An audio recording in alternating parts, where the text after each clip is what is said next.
Friends, ನಮಸ್ತೆ. ವರಲಕ್ಷ್ಮಿ ಕಿಚನ್ಗೆ ಸ್ವಾಗತ. ಈಗ ನಾನು ಬದನೆಕಾಯಿ ಮೊಸರು ಬಜ್ಜಿ ಮಾಡಿದ್ದೀನಿ.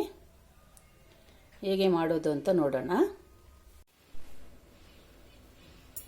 ಬದನೆಕಾಯಿ ಮೊಸರು ಬಜ್ಜಿ ಮಾಡೋದಕ್ಕೆ ಬದನೆಕಾಯಿ ಒಂದು ಕಟ್ ಮಾಡ್ಕೊಳ್ಳೋಣ.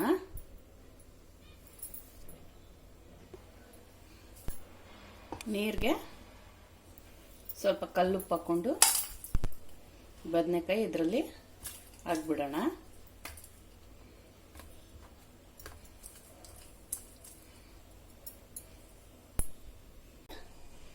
ಬದನೆಕಾಯಿಗೆ ಹಚ್ಕೊಳ್ಳೋಕ್ಕೆ ಚಿಲ್ಲಿ ಪೌಡ್ರ್ ಅರ್ಧ ಸ್ಪೂನು, ಅರಿಶಿನ ಪೌಡ್ರು 1/4 ಸ್ಪೂನು, ರುಚಿಗೆ ತಕ್ಕಷ್ಟು ಉಪ್ಪು ಮಿಕ್ಸ್ ಮಾಡಿಬಿಟ್ಟು ಬದನೆಕಾಯಿಗೆ ಹಚ್ಕೊಳ್ಳೋಣ. ಒಂದೊಂದು ಪೀಸ್ಗೆ ಹಚ್ಚಿಟ್ಕೊಳ್ಳೋಣ.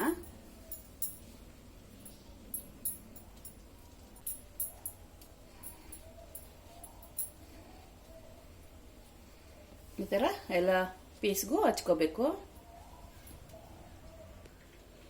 ಈ ಥರ ಹಚ್ಚಿ ಇಡಬೇಕು.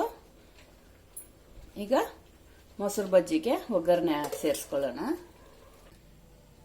ಸ್ವಲ್ಪ ಎಣ್ಣೆ, ಸಾಸಿವೆ ಸ್ವಲ್ಪ,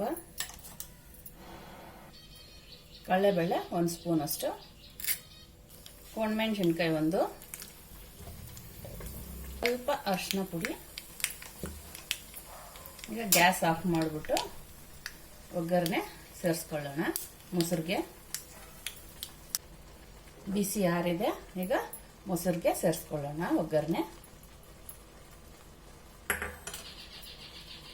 ಈಗ ಬದನೆಕಾಯಿ ಫ್ರೈ ಮಾಡ್ಕೊಳ್ಳೋಣ. ತವಾಗೆ ಸ್ವಲ್ಪ ಎಣ್ಣೆ ಸೇರಿಸ್ಕೊಂಡು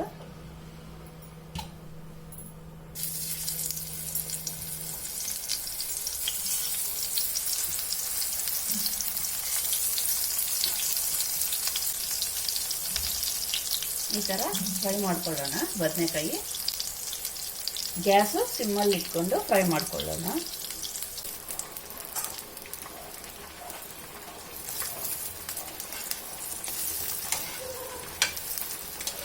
ಈಗ ಬದನೆಕಾಯಿ ಫ್ರೈ ಆಗಿದೆ. ಮೊಸರಿಗೆ ಸೇರಿಸ್ಕೊಂಡ್ಬಿಡೋಣ. ಮೊಸರಿಗೆ ಸ್ವಲ್ಪ ಉಪ್ಪು ಸೇರಿಸ್ಕೊಳ್ಳೋಣ. ಈಗ ಬದನೆಕಾಯಿ ಸೇರಿಸ್ಕೊಂಡ್ಬಿಡೋಣ.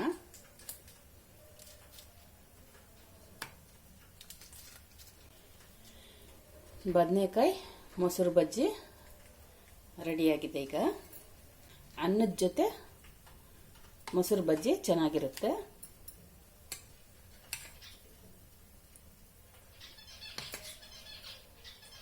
ಈರುಳ್ಳಿ ಬೇಕಾದರೆ ನೀವು ಸೇರಿಸ್ಕೋಬೋದು.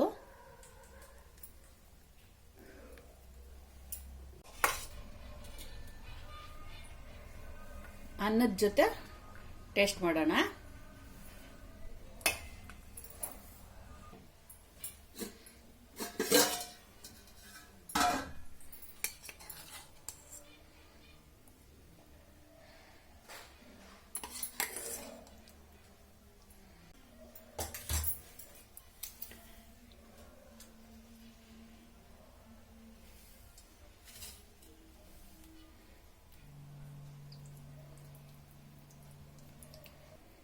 ಈಗ ಟೇಸ್ಟ್ ನೋಡೋಣ.